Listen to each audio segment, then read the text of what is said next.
I'm Kat, a detransitioned woman, singer, and molecular biologist.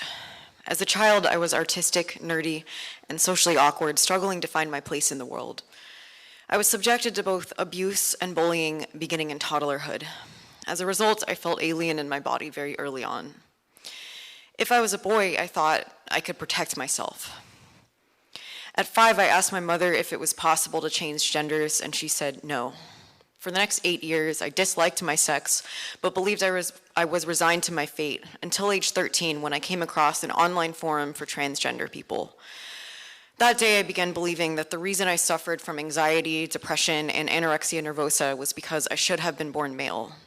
I read that if one had gender dysphoria, it meant she was trans, and that she was extremely likely to take her own life if she didn't transition. But back then in the mid-2000s, gender-affirming culture did not yet exist. My parents, peers, and pediatrician did not affirm me, for which I am now grateful.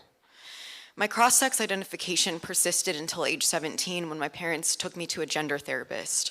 They hoped he would take a holistic approach, considering my many comorbid mental health issues, but he affirmed me as a boy immediately. The therapist began using he, him pronouns for me, and by appointment 3, he suggested I start testosterone. My parents were astounded and did not comply with his recommendations.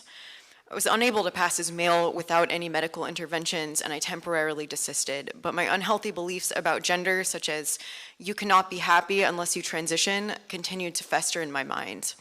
After years of rumination, this culminated in me deciding to medically transition. I obtained testosterone by calling Planned Parenthood and was prescribed after just a 30-minute phone conversation. Within months of starting testosterone, I experienced side effects such as liver and gallbladder damage, heart palpitations, and the permanent loss of my natural singing voice. This was what ultimately influenced me to detransition, as I realized appearing as a man was not worth sacrificing my music. But if this hadn't been my tipping point, I might have pursued surgery and come to regret it, as countless others have.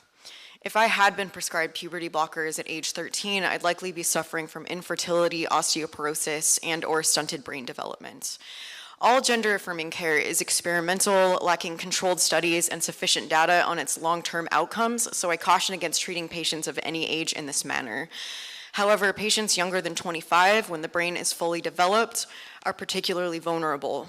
Because puberty blockers stunt brain and bone maturation, leading to lifelong disabilities, I advocate for the complete cessation of prescribing them to gender dysphoric youth and for no other medical interventions to occur prior to age 25.